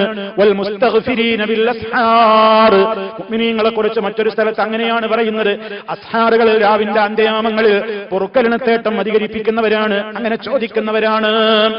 അപ്പൊ ആ സമയങ്ങള് നമ്മൾ ഉപയോഗപ്പെടുത്തണം. ആഖിറു സാഅമിൻ യൗമിൽ ജുമുഅ, വെള്ളിയാഴ്ച ദിവസം ഒരു പ്രത്യേക സമയമുണ്ട്. യൗമുൽ ജുമുഅയിൽ ഒരു പ്രത്യേക സമയമുണ്ട്. അന്നത്തെ വെള്ളിയാഴ്ച ജുമുഅയും കഴിഞ്ഞ് മഗ്രിബ് അസ്തമിക്കുന്നതിന്റെ മുമ്പ് വരെ ആ സമയം നീണ്ടു നിൽക്കുകയാണ്. നല്ലൊരു വിഭാഗം പണ്ഡിതന്മാര് പറഞ്ഞത് എല്ലാവരും അശ്രദ്ധരാകുന്ന സമയമാണ് വെള്ളിയാഴ്ച അസർ കഴിഞ്ഞിട്ട് മഗ്രിബിന്റെ ഇടയ്ക്കുള്ള സമയം. ആ സമയത്ത് കൂടുതൽ ദുആക്ക് ഇജാബത്തുണ്ട്. നമ്മൾ തീരെ മൈൻഡ് ചെയ്യാത്തൊരു സംഗതിയാണ്. നമ്മളെ ജുമുഅയുടെ പുണ്യം എന്ന് പറഞ്ഞാൽ ജുമുഅക്ക് പോകലോടുകൂടെ കഴിഞ്ഞു. പിന്നെ അന്ന് വെള്ളിയാഴ്ച എന്നുള്ള ഓർമ്മ തന്നെയല്ല. വാസ്തവത്തിൽ അന്നത്തെ അസർ മുതൽ മഗ്രിബ് വരെയുള്ള സമയത്തിന് ഏറ്റവും പ്രത്യേകതയുണ്ട് എന്നാണ് വളരെ കൃത്യമായി ഈ വിഷയങ്ങളിൽ വന്നിട്ടുള്ള ഹദീസുകളൊക്കെ യോജിപ്പിച്ചുകൊണ്ട് പണ്ഡിതന്മാർ പറഞ്ഞിട്ടുള്ളത്. അപ്പൊ അശ്രദ്ധമാകേണ്ട സമയമല്ല അത്. അതുപോലെ തന്നെ മഴ വർഷിച്ചുകൊണ്ടിരിക്കുമ്പോൾ ദുആക്ക് ഇജാബത്തുണ്ടെന്ന് പറയപ്പെട്ടിട്ടുണ്ട്. ബൈനൽ അദാനി വൽ ഇഖാമ, ബാങ്കിന്റെയും ഇഖാമത്തിന്റെയും ഇടക്കുള്ള സമയം. നമുക്കതാ ബാങ്ക് വിളി കേട്ട് കഴിഞ്ഞാൽ ഇഖാമത്തിന്റെ ഇടക്ക് 10-20 മിനിറ്റ് ഇവിടെ നമുക്ക് അനുവദിക്കപ്പെട്ടിട്ടുണ്ട് ജമാഅത്ത് തുടങ്ങുന്നതിന്റെ മുമ്പ്. ആ സമയങ്ങളിൽ നമ്മൾ ഏറ്റവും പ്രാധാന്യം കൊടുക്കേണ്ടത്, ആ സമയത്ത് ഖുർആൻ ഓതുന്നതിനേക്കാളും പ്രാധാന്യം കൽപ്പിക്കേണ്ടത് ദുആക്കാണ്. ഖുർആൻ ഓതുകയാണെങ്കിൽ ഖുർആൻ ഓതിക്കൊണ്ടിരിക്കുന്ന ഓരോ വചനങ്ങളുടെ ചില ഘട്ടങ്ങളിൽ ദുആയുടെ സമയത്ത് ദുആ ചെയ്യുമ്പോൾ രണ്ടും നമുക്ക് കിട്ടി. അപ്പൊ ബൈനൽ അദാനി വൽ ഇഖാമ, ബാങ്കിന്റെയും ഇഖാമത്തിന്റെയും ഇടക്കുള്ള ദുആ, അതിന് പ്രത്യേകം പ്രാധാന്യമുണ്ട്. അങ്ങനത്തെ കുറെ സമയങ്ങളുണ്ട്, അത് നമ്മൾ ഉപയോഗപ്പെടുത്തണം. അതുപോലെ തന്നെ ചില പ്രത്യേകമായ സ്ഥലങ്ങൾ പറഞ്ഞിട്ടുണ്ട്. പള്ളികൾ, മൊത്തത്തിൽ പള്ളികളിൽ ദുആക്ക് ഇജാബത്തുള്ള സ്ഥലങ്ങളാണ്. വിശിഷ്യ 3 പള്ളികൾ, മസ്ജിദുൽ ഹറാമും മസ്ജിദുൽ അഖ്സയും അതുപോലെ തന്നെ മസ്ജിദുൻ നബവിയും ഒക്കെ. അങ്ങനത്തെ പ്രത്യേക സ്ഥലങ്ങളുണ്ട്. ഇനി അതുപോലെ ചില പ്രത്യേക സന്ദർഭങ്ങളുണ്ട്. ദഅവത്തുൽ മദ്ലൂം, മദ്ലൂമിന്റെ പ്രാർത്ഥന, മർദിതന്റെ പ്രാർത്ഥന, അത് തള്ളപ്പെടൂലാനാണ്. മർദിച്ചൊതുക്കപ്പെടണം, അവന്റെ പ്രാർത്ഥന തട്ടൂലാനാണ്. അതുപോലെ ദഅവത്തുൽ മുസാഫിർ, യാത്രക്കാരന്റെ പ്രാർത്ഥന. നമ്മൾ യാത്ര ചെയ്തുകൊണ്ടിരിക്കുന്ന വേളയിൽ നമ്മൾ ഇങ്ങനെ വെറുതെ ഇരുന്ന സമയങ്ങളെയല്ലേ ഇപ്പൊ ദുആ ചെയ്യുക. മുസാഫിറിന്റെ പ്രാർത്ഥന, ദഅവത്തു സ്വായിം, നോമ്പുകാരന്റെ പ്രാർത്ഥന, നോമ്പുകാരനായിരിക്കെ ദുആകൾ ചെയ്യുക, അതൊക്കെ ഇജാബത്തുള്ള സമയങ്ങളാണ്. ദഅവത്തുൽ മുളുത്തർ, വല്ലാതെ വിഷമവും പ്രയാസവും അനുഭവിക്കുന്ന സമയത്തുള്ള പ്രാർത്ഥന. അതുപോലെ തന്നെ തന്റെ മുസ്ലിമായ സഹോദരന്റെ അസാന്നിധ്യത്തിൽ അദ്ദേഹത്തിന് വേണ്ടിയുള്ള പ്രാർത്ഥന. നമുക്കറിയാം, ആ പ്രാർത്ഥിക്കുന്ന നമ്മുടെ സമീപത്ത് അള്ളാഹു ഒരു മലക്കിനെ ഏൽപ്പാടാക്കിയിരിക്കുകയാണ്. നമ്മൾ ദുആ ചെയ്യുമ്പോഴൊക്കെ ആമീൻ എന്ന ആ മലക്ക് പറയുന്നുണ്ട്, വലക ബിമിസ്ൽ, ചോദിച്ച അതേ കാര്യം തുല്യമായത് അള്ളാഹു നിനക്കും പ്രദാനം ചെയ്യട്ടെ എന്ന് നമുക്ക് കൂടി ഒരു എക്സ്ട്രാ പ്രാർത്ഥന കൂടി ആ മലക്ക് നിർവഹിക്കുമെന്ന് കൂടി നബി സല്ലല്ലാഹു അലൈഹി വസല്ലം പഠിപ്പിച്ചു. അതുപോലെ തന്നെ ദഅവത്തുൽ വാലിദ്, മാതാപിതാക്കൾ മക്കൾക്ക് വേണ്ടി പ്രാർത്ഥിക്കുക. വാപ്പിയമ്മയൊക്കെ മക്കൾക്ക് വേണ്ടി പ്രാർത്ഥിക്കുന്ന ഒരു മാനസികമായ അവസ്ഥ, ആ നിലക്ക് മക്കൾക്ക് വേണ്ടി പ്രാർത്ഥിക്കുന്ന മാതാപിതാക്കൾ, ആ നിലക്കുള്ള സന്ദർഭങ്ങളും ചില സാഹചര്യങ്ങളും ചില വ്യക്തിത്വങ്ങൾക്കുമൊക്കെ പ്രാധാന്യമുണ്ട്. ഇതുപോലെ തന്നെ നമ്മൾ അറിഞ്ഞിരിക്കണം, നമ്മുടെ ദുആക്ക് ഉത്തരം ലഭിക്കപ്പെടാതെ പോകുന്നതിന് നേരത്തെ പറഞ്ഞു ധൃതി കൂട്ടൽ ഒരു പ്രധാനപ്പെട്ട കാര്യമാണ്. ധൃതി കൂട്ടാൻ പാടില്ല. അതുപോലെ ദുആ ചെയ്യുന്ന വ്യക്തിയുടെ ദുആയിൽ അതിരുകവിയൽ വരാൻ പാടില്ല. നബി സല്ലല്ലാഹു അലൈഹി വസല്ലം പറഞ്ഞു, ലാ യസാലു യുസ്തജാബു ലിൽ അബ്ദി മാ ലം യദഉ ബി ഇസ്മിൻ ഔ ഖതിഅതി റഹ്മിൻ, റവാഹു മുസ്ലിം റഹിമഹുല്ലാഹ്. ലാ യസാലു യുസ്തജാബു ലിൽ അബ്ദി, ഒരു അടിമക്ക് അല്ലാഹു തആല ഉത്തരം ചെയ്തു കൊടുത്തുകൊണ്ടേയിരിക്കും. എപ്പോഴൊക്കെ? മാലം യദഉ ബി ഇസ്മിൻ, കുറ്റകരമായ കാര്യത്തിന് വേണ്ടി പ്രാർത്ഥിക്കാത്തിടത്തോളം. ഔ ഖതിഅതി റഹ്മിൻ, ഒരു കുടുംബബന്ധം മുറിക്കുന്ന വിഷയത്തിൽ, ഒരു ഹറാമായ കാര്യത്തിന് വേണ്ടി പ്രാർത്ഥിക്കാൻ പാടില്ല.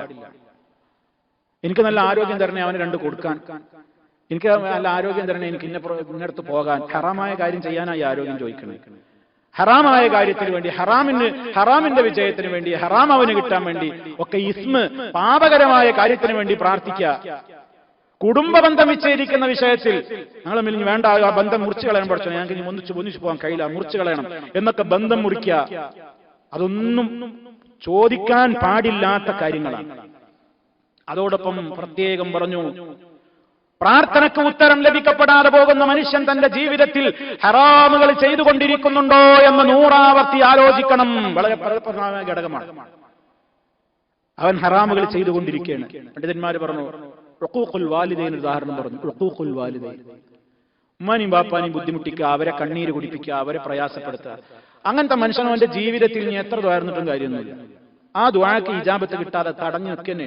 എന്താ കാരണം? അവന്റെ ഉമ്മാന്റെ മനസ്സിനെ അവൻ വേദനിപ്പിച്ചിരിക്കുന്നു, അവന്റെ ഉപ്പയുടെ മനസ്സ് അവൻ വേദനിപ്പിച്ചിരിക്കുന്നു. ആ വേദനക്ക് പരിഹാരം നിന്റെ ഭാഗത്ത് നിന്ന് നീ കാണിക്കാതെ, നിന്റെ പെരുമാറ്റം നന്നാക്കാതെ, നീ അവരോടുള്ള ഇടപെടലുകൾ നന്നാക്കാതെ, നീ അവർക്ക് കാരുണ്യത്തിന്റെ ചിറകുകൾ താഴ്ത്തിക്കൊടുക്കാതെ, അവർക്ക് വേണ്ടി നിരന്തരം നീ പ്രാർത്ഥിച്ചുകൊണ്ട് അവരുടെ മനസ്സുകൾക്ക് സന്തോഷവും കുളിരും പകരാതെ 1000 തവണ യാ റബ്ബ് യാ റബ്ബ് എന്ന് പറഞ്ഞാലും ആ പ്രാർത്ഥന പൊങ്ങൂല. കാരണം ഇതിവിടെ തടസ്സപ്പെട്ട് കിടക്കുകയാണ്. നൊന്തുപെറ്റ ഉമ്മയും വളർത്തിയുണ്ടാക്കിയ പിതാവും അവരെ ബുദ്ധിമുട്ടിച്ചിട്ട് നീ എവിടുക്കാ പ്രാർത്ഥിക്കുന്ന? ആരോടാ ചോദിക്കുന്നത്? എവിടുന്ന് നിനക്ക് കിട്ടാനാ? ആര് നിന്നോട് കരുണ കാണിക്കാനാ? അതുകൊണ്ട് പാപകരമായ ഒരു ജീവിതം തന്റെ മുമ്പിൽ ഇപ്പോഴും നിലനിൽക്കുന്നുണ്ടോ? പ്രാർത്ഥിച്ചിട്ട് കാര്യമില്ല. അതുപോലെ പറഞ്ഞു, ഹറാമിലൂടെ നീ ഹറാം ഭക്ഷിക്കുന്നുണ്ടോ? ഹറാം ഉടുക്കുന്നുണ്ടോ? ഹറാമിലൂടെ വരുമാനം തേടുന്നുണ്ടോ? ഹറാമാണോ നിന്റെ ജീവിതത്തിലുള്ളത്? എങ്കിലും നിന്റെ പ്രാർത്ഥന ഉത്തരം ലഭിക്കപ്പെടാതെ പോകും. നബി സല്ലല്ലാഹു അലൈഹി വസല്ലം പറഞ്ഞു, കണ്ടാൽ നല്ല ഒരു ഫക്കീറിന്റെ വേഷം, വളരെ വിനീതമായ ലളിതമാണെന്ന് തോന്നുന്നു, മുസാഫിറാണ്, കരിപുരണ്ട പൊടിപുരണ്ട വസ്ത്രം, മുടി കോതിക്കെട്ടാൻ പോലും അദ്ദേഹത്തിന് സമയം കിട്ടിയിട്ടില്ല. അങ്ങനെ ഒരു ഫക്കീർ, വലിയ പരമദരിദ്രൻ എന്നൊക്കെ തോന്നിപ്പിച്ച് വലിയ ഭക്തവേഷത്തിൽ നടക്കുന്ന കുറെ ആളുകൾ. പക്ഷേ അവൻ ഇരു കരങ്ങളും ആകാശത്തേക്ക് ഇങ്ങനെ ഉയർത്തിയിട്ട് എപ്പോഴും ചോദിക്കുന്നുണ്ട്, യാ റബ്ബ് യാ റബ്ബ് യാ റബ്ബ്, ദുആ ചെയ്തുകൊണ്ടേയിരിക്കുന്നുണ്ട്. നബി സല്ലല്ലാഹു അലൈഹി വസല്ലം പറയുന്നു, ആ ദുആ ചെയ്യുന്ന മനുഷ്യന്റെ അവസ്ഥ എന്താണ്? വമത്അമുഹു ഹറാം, അവൻ യാത്രക്കാരനാണ്. യുതീലു സഫർ, മുസാഫിറിന്റെ ദുആക്ക് പ്രത്യേക ഇജാബത്തുണ്ട് നേരത്തെ നമ്മൾ പറഞ്ഞു. അവൻ യാത്രക്കാരനൊക്കെ തന്നെയാണ്, യാത്രയുടെ അടയാളങ്ങളൊക്കെ അവനിൽ പ്രകടമാണ്. അവൻ വിഷമിച്ചിട്ട് യാത്രക്കാരനാണ്, എന്നിട്ട് അവൻ കൈ ഉയർത്തി പ്രാർത്ഥിക്കുന്നുണ്ട്. പക്ഷെ അയാളുടെ അവസ്ഥ എന്താണ്? വമത്അമുഹു ഹറാം വമശ്റബുഹു ഹറാം വഗുദ്ദിയ ബിൽ ഹറാം.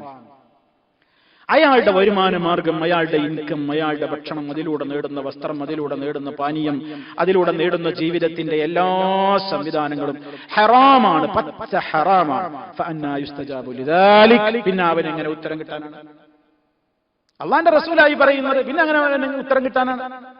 അപ്പൊ ഉത്തരം കിട്ടുന്നില്ല. ഞാൻ എത്ര കാലമായി അള്ളാനോട് ദുആ ചെയ്യുന്നു, എനിക്ക് ഉത്തരം കിട്ടുന്നില്ല എങ്കിൽ ഞാൻ ആലോചിക്കണം, എന്റെ ജീവിതത്തിൽ അതിന് തടസ്സം വരുന്ന എന്തോ സംഗതി ഉണ്ട്. അതുകൊണ്ടാണ് എനിക്കത് കിട്ടാത്തത്. അതുകൊണ്ട് അത് പരിഹരിച്ചാലേ ഇത് പരിഹരിക്കപ്പെടും. അത് പരിഹരിക്കപ്പെടാതെ വരാതെ ഇങ്ങനെ തുടർന്നുകൊണ്ടേയിരുന്നാലോ ഒരു പ്രയോജനവും അതുകൊണ്ട് കിട്ടില്ല. അതൊരു പരമപ്രധാനമായ ഘടകമാണ്. മാത്രമല്ല മനസ്സിൽ വളരെ ശ്രദ്ധയോടെ അശ്രദ്ധയില്ലാതെ നീ അള്ളാഹുവിനോട് എനിക്ക് ഉത്തരം കിട്ടുമെന്ന പ്രതീക്ഷയോടെ നീ പ്രാർത്ഥിക്കുമ്പോഴും നിന്റെ കഴിഞ്ഞകാല ജീവിതത്തിൽ തൗബയും ഇസ്തിഗ്ഫാറും നടത്താതെ നിലനിന്നുകൊണ്ടിരിക്കുന്ന പാപത്തിന്റെ കറകൾ ഉണ്ടെങ്കിൽ അത് ഉത്തരം കിട്ടാതിരിക്കാനുള്ള കാരണമാണ് എന്ന് നീ ആദ്യം മനസ്സിലാക്കണം. എന്നിട്ട് അത് കഴുകിക്കളഞ്ഞ് അതിൽ നിന്ന് ശുദ്ധമായിട്ട് പ്രാർത്ഥിക്കാനിരിക്കണം എന്നാ പറയാം. ഇത് നമ്മൾ ചെയ്യൂല. നമ്മൾ ഓക്കെയാണെന്നാ നമ്മൾ പറയുന്നത്, ഞാൻ വളരെ ഉഷാറാന്നാ പറയുന്നത്, എന്നിട്ട് നമ്മൾ പ്രാർത്ഥിക്കുകയും ചെയ്യണം. അപ്പൊ പലപ്പോഴും ഉത്തരം കിട്ടണില്ല, അങ്ങനെ പരാതിപ്പെടും. അത് പാടില്ല. അതേപോലെ തന്നെ ധൃതി കൂട്ടരുത്.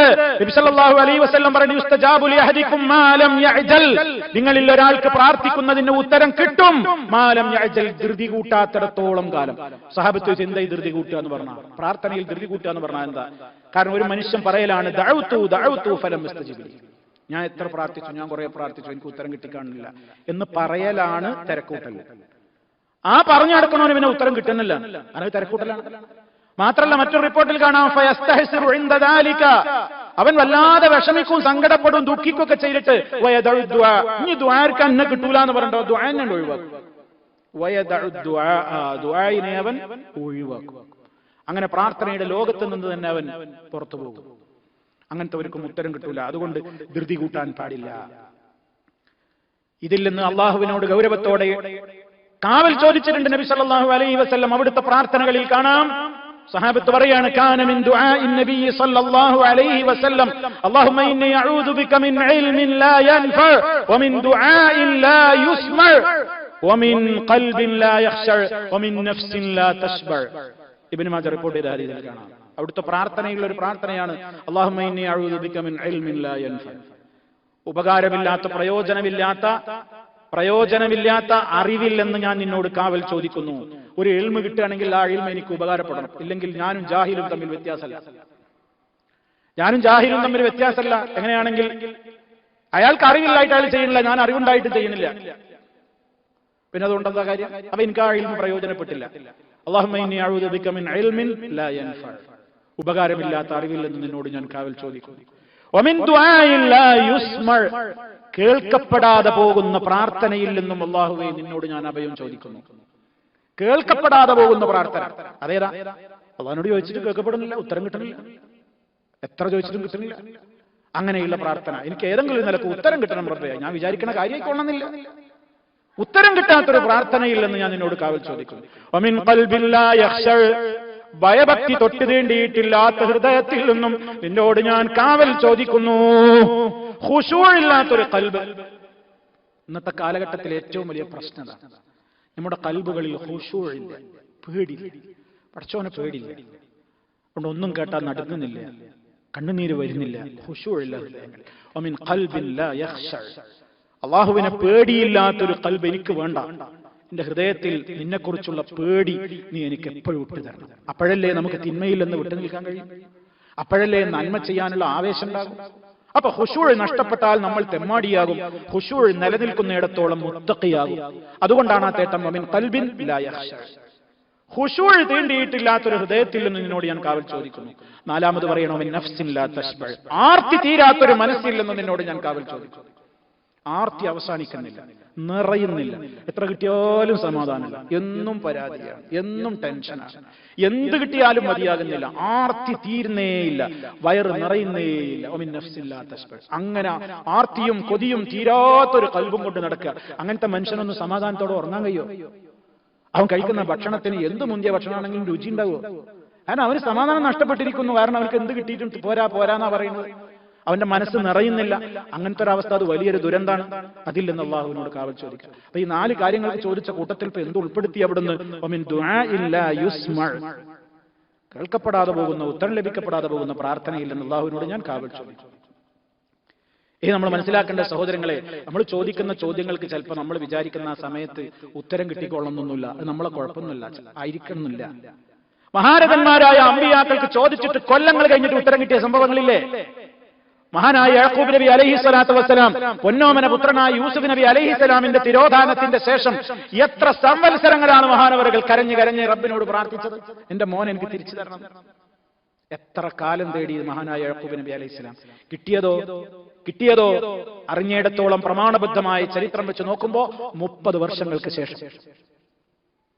നഷ്ടപ്പെട്ട തിരോധാനത്തിൽ ഏർപ്പെട്ട തന്റെ പൊന്നോമന പുത്രനും പിതാവായ യാക്കൂബ് നബി അലൈഹിസ്സലാമും സംഗമിക്കുന്നത് 30 കൊല്ലത്തിന്റെ ശേഷമാണ്. പക്ഷേ മഹാരഥനായ നബി പ്രാർത്ഥന എന്ന് തുടങ്ങി. അപ്പൊ പിന്നെ നമ്മളൊക്കെ എന്തിനായി ബേജാറാകുന്നത്? എനിക്ക് ഉത്തരം കിട്ടിയില്ല, സമയം വരട്ടെ. സമയം വരുമ്പോൾ അള്ള തരും. നമ്മൾ വിചാരിക്കുന്നതിലല്ല കാര്യം. നമ്മൾ ചോദിക്കുന്ന കാര്യം അപ്പോൾ തരുന്നത് ചിലപ്പോൾ നമ്മുടെ അപകടത്തിലേക്കായിരിക്കും നമ്മെ കൊണ്ടുപോകുന്നത്. അതുകൊണ്ട് അള്ള തരൂല. അതല്ല നമ്മോട് ചെയ്യുന്ന ഒരു ഹിക്മത്തോ റഹ്മത്തോ ആയിരിക്കും. അത് നമുക്ക് മനസ്സിലാക്കാൻ കഴിയണം.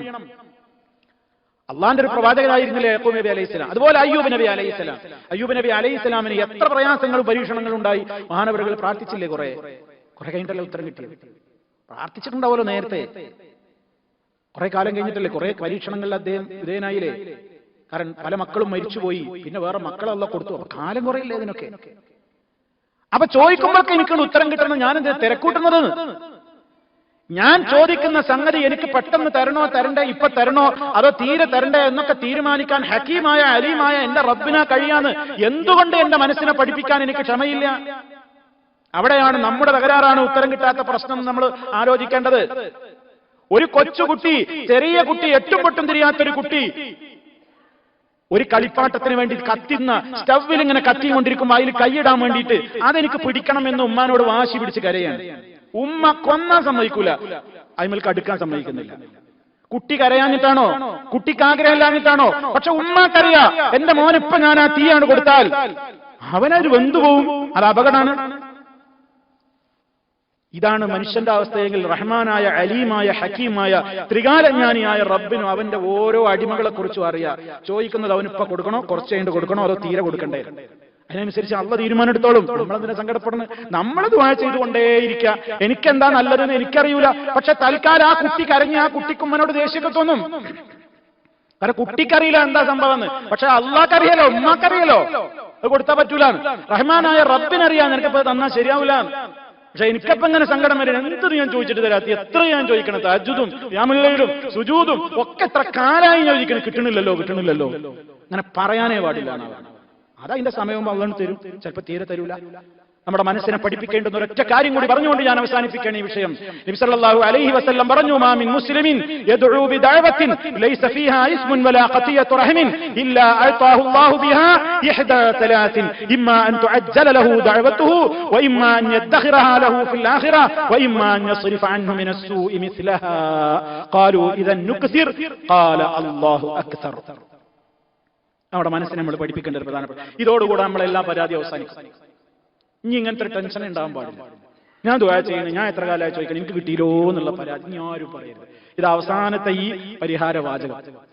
നബി സല്ലല്ലാഹു അലൈഹി വസല്ലം പറയാണ്, ഏതൊരു മുസ്ലിം ഏതൊരു നല്ല കാര്യത്തിന് വേണ്ടി, കുറ്റകരമായ കാര്യത്തിനോ കുടുംബ ബന്ധത്തെ വിച്ഛേദിക്കുന്ന വിഷയത്തിനോ അല്ലാത്ത അനുവദിക്കപ്പെട്ട ഏതൊരു നല്ല കാര്യത്തിന് വേണ്ടി ഏതൊരു മുസ്ലിം പ്രാർത്ഥിച്ചാലും ഇല്ലാ അഅതാഹു അല്ലാഹു ബിഹാ ഇഹ്ദാ സലാസ്, മൂന്നാലൊരു വിധത്തിൽ അല്ലാഹു അവനത് കൊടുക്കാതിരിക്കില്ല. പിന്നെന്താ നമുക്ക് വേണ്ടത്? മൂന്നാലൊരു വിധത്തിൽ ഉത്തരം കിട്ടും. ഇമ്മാൻ തുഅജ്ജല ലഹു ദഅവതുഹു, ഒരു മാർഗം അതാണ്. ഇമ്മാൻ തുഅജ്ജല ലഹു ദഅവതുഹു, അവൻ ചോദിച്ച അതേ കാര്യം തന്നെ സ്പോട്ടിൽ ചിലപ്പോൾ അള്ളാഹു കൊടുക്കും. അങ്ങനെ ഉത്തരം കിട്ടും. എന്താണോ നമ്മൾ ചോദിച്ചത് അതിപ്പോ ഉടനെ അള്ളാഹു തരിക. ഒരാഴ്ചക്കുള്ളിൽ, ഒരു മാസത്തിനുള്ളിൽ പെട്ടെന്ന് നമ്മൾ എന്താണോ അള്ളാഹിനോട് കെഞ്ചി ചോദിച്ചത് അവന് കിട്ടും. ചിലപ്പോൾ അങ്ങനെ ഉത്തരം ചെയ്യും. അങ്ങനെ കിട്ടിയെങ്കിൽ മാത്രമേ പ്രാർത്ഥനക്ക് ഉത്തരം കിട്ടുകയെന്ന് അന്ന് നിങ്ങൾ മനസ്സിലാക്കാവൂ എന്ന് വരരുത്. രണ്ടാമത്തെ വഴി നോക്കൂ. ദുനിയാവിൽ വെച്ച് അവന് ഉത്തരം തന്നെ കൊടുക്കൂല. അതിന്റെ പേരിൽ അവന് ഏറ്റവും കൂടുതൽ അല്ലാഹു ആഖിറത്തിൽ വലിയ പ്രതിഫലം സൂക്ഷിപ്പുസത്താക്കി നീക്കിവെക്കും. അതാ അതിന്റെ ഉത്തരം. നമ്മൾ കുറേ ആയി ചോദിക്കണം, അല്ലാഹു ദുനിയാവിന്ന് തരുന്നയൂല. അതൊക്കെ കൂടി റബ്ബ് ഇങ്ങനെ വമ്പിച്ചൊരു ഫണ്ടായിട്ട് ഇങ്ങനെ അവിടെ ബാലൻസ് ആയിട്ട് ഇങ്ങനെ പരലോകത്തേക്ക് ഇങ്ങനെ കണ്ണ് നിറയോളം തരാൻ വേണ്ടി ഇങ്ങനെ വെക്കുക. പോരെ? മൂന്നാമത് പറയാണ്, ചിലപ്പോ നീ ചോദിച്ച കാര്യം അല്ലാഹു തന്നോളന്നില്ല. അത് മുഖേന നിനക്ക് ഭാവിയിൽ വരാനിരിക്കുന്ന മറ്റെന്തോ അപകടത്തെ നിന്റെ ഈ ദുആ കാരണത്താൽ അല്ലാഹു തട്ടിത്തെറിപ്പിച്ച് കളയും. അതും പോരെ? ചോദിച്ചാൽ കിട്ടിയില്ല, ചോദിച്ചാൽ കിട്ടിക്കൊള്ളണമെന്നില്ല. പക്ഷെ ഈ ചോദ്യം കാരണമായിട്ട് നമ്മുടെ ജീവിതത്തിൽ വരാനിരിക്കുന്ന പല ആപത്തുകളും മുസീബത്തുകളും അള്ളാഹു തടുക്കുകയാണ്. അതിന് നിമിത്തമായിരുന്നാണ് നമ്മുടെ ഈ ദുആ. അപ്പൊ വമ്പിച്ച കച്ചവടമല്ലേ ഇത്? വൻ ലാഭമുള്ള ബിസിനസ് അല്ലേ ഇത്? വമ്പിച്ച ഓഫറല്ലേ ഇത്? മെഗാ ഓഫറല്ലേ ഇത്? ഇതങ്ങോട്ട് കേട്ടപ്പോ സഹാബത്ത് സന്തോഷിച്ചിട്ട് പറയണേ പരാതിയൊക്കെ പോയി, സഹാബിമാർക്ക് സങ്കടമൊക്കെ പോയി. റസൂലുള്ളാഹിന്റെ മുമ്പിൽ അവർ സന്തോഷത്തോടെ പറയുന്നു, എങ്കിൽ ഇതൻ അന്നേരം പ്രവാചകരെ, എങ്കിൽ ഞങ്ങൾ ദുആ അധികരിപ്പിച്ചുകൊണ്ടേയിരിക്കും, ഞങ്ങൾക്ക് മടുപ്പില്ല, ഇനി ഞങ്ങൾ പ്രാർത്ഥിച്ചുകൊണ്ടേയിരിക്കും. നബി സല്ലല്ലാഹു അലൈഹി വസല്ലം പറയാണ്, എങ്കിൽ അല്ലാഹു അക്സർ, അള്ളങ്ങൾക്ക് തരുന്ന ഉത്തരങ്ങളും അധികരിപ്പിച്ചുകൊണ്ടേയിരിക്കും. ഈ മൂന്നിലൊരു വിധത്തിൽ ഇമാം അഹ്മദ് റിപ്പോർട്ട് ചെയ്ത സ്വഹീഹായ ഹദീസാണ്. അപ്പൊ സഹോദരങ്ങളെ, നമ്മൾ മനസ്സിലാക്കുക, നമുക്ക് ഇനി ഒരിക്കലും ഈ പരാതി ഉണ്ടാവില്ല. പരാതിയൊക്കെ നല്ലതാണ്, എനിക്ക് ഉത്തരം കിട്ടണില്ല എന്ന് തോന്നുന്നത് നല്ലതാണ്. എന്തിന്? നമ്മുടെ ഇന്നലകളിലേക്ക് തിരിഞ്ഞു നോക്കാം. എന്റെ തകരാറ് കൊണ്ടാണോ എന്ന് തിരിഞ്ഞു നോക്കാം. ഒരു പുനർവിചിന്തനത്തിന്, ജീവിതത്തിന്റെ ഇന്നലകളിൽ സംഭവിച്ച പോരായ്മകളുടെ ശുദ്ധീകരണത്തിന്, ഒരു വീണ്ടും വിചാരത്തിന്, ഒരു ശുദ്ധമായ കാൽവപ്പോടെ മുന്നോട്ട് നീങ്ങുന്നതിന് പ്രേരിപ്പിക്കാൻ ഉതകുന്ന നിലക്ക് നമുക്കതൊക്കെ ആലോചിക്കാം. പക്ഷേ ദുആയിൽ നിന്ന് ഒഴിവായി പോകാനും നിരാശയോടുകൂടെ ജീവിക്കാനും ഒന്നും അത്തരം ചിന്തകൾ നമ്മുടെ ഹൃദയത്തിൽ ഇടം നേടാനേ പാടില്ല. അതുകൊണ്ടാണ് റബ്ബ് പറയുന്ന, റബ്ബിന്റെ വാചകം വളരെ കൃത്യമാണ്. വഖാല റബ്ബുക്കും, നിങ്ങളുടെ രക്ഷിതാവിതാ പറയുന്നു, ഉദ്ഉനി, എന്നോട് പ്രാർത്ഥിച്ചോളൂ, അസ്തജിബ് ലക്കും, ഞാൻ നിങ്ങൾക്ക് ഉത്തരം തരാം. ഇനി ആയത്തിൽ വല്ല തകരാറ് നമുക്ക് ദർശിക്കാൻ കഴിയോ? കാരണം ഉത്തരം തരാന്ന് പറഞ്ഞില്ലേ, നമ്മൾ വിചാരിക്കുന്നത് എന്നായിക്കൊള്ളുന്നില്ല, മൂന്നിൽ ഏതെങ്കിലും ഒരു വിധത്തിൽ ഉത്തരം തരും, അപ്പൊ കിട്ടുമല്ലോ, അസ്തജിബ് ലക്കും. എന്നാൽ ഇതൊന്നും പറഞ്ഞില്ല, എനിക്ക് ഇപ്പൊ തന്നെ വേണമെന്ന് പറഞ്ഞ് വാശി പിടിച്ച് കിട്ടിയില്ലെങ്കിൽ ഞാൻ ദ്വയർക്കൂലാന്നും പറഞ്ഞ് അഹങ്കരിച്ച് നടക്കാനാണോ ഭാവം? എങ്കിൽ ഇന്നല്ലദീന യസ്തക്ബിറൂന അൻ ഇബാദതി, എന്നോട് ദുആ ചെയ്യുക എന്ന കൃത്യമായ ഇബാദത്തും ആരാധനയും ജീവിതത്തിൽ കൊണ്ടു നടക്കുന്നതിൽ നിന്ന് ആർക്ക് അഹന്തയും അഹങ്കാരവും തോന്നിക്കൊണ്ടവൻ തിരിഞ്ഞു കളയുന്നുവോ, സയദ്ഖുലൂന ജഹന്നമ ദാഖിരീൻ, നിന്ദ്യരായ നിലക്കവർ നരകത്തിൽ പ്രവേശിക്കുക തന്നെ ചെയ്യും. അല്ലാഹു നമ്മെ കാത്തുരക്ഷിക്കുമാറാകട്ടെ. അതുകൊണ്ട് സഹോദരങ്ങളെ, നമ്മുടെ ജീവിതത്തിൽ കൃത്യമായി നിർവഹിക്കാവുന്ന അദ്ദുആഉ ഹുവൽ ഇബാദ, ദുആ ഒരു വലിയ ഇബാദത്താണ്. അത് നമ്മൾ അധികരിപ്പിക്കണം. അത് നമുക്ക് ഒരുപാട് സന്ദർഭങ്ങളും സാഹചര്യങ്ങളും ഒക്കെ അതിനുണ്ട്. അതൊക്കെ ഉപയോഗപ്പെടുത്തിക്കൊണ്ട് നിരാശയില്ലാതെ ഇഖ്ലാസ് കൈമുതലായിക്കൊണ്ട് നമ്മുടെ പ്രാർത്ഥനകൾ അധികരിപ്പിക്കുക. നമുക്ക് വേണ്ടിയും മറ്റുള്ളവർക്ക് വേണ്ടിയും, നമുക്ക് വേണ്ടിയും മറ്റുള്ളവർക്ക് വേണ്ടിയും, ലോകത്തിന് വേണ്ടി, സമാധാനത്തിന് വേണ്ടി, ശാന്തിക്ക് വേണ്ടി, എല്ലാം ഒക്കെ നമുക്ക് പ്രതിഫലം ഉണ്ടാവും.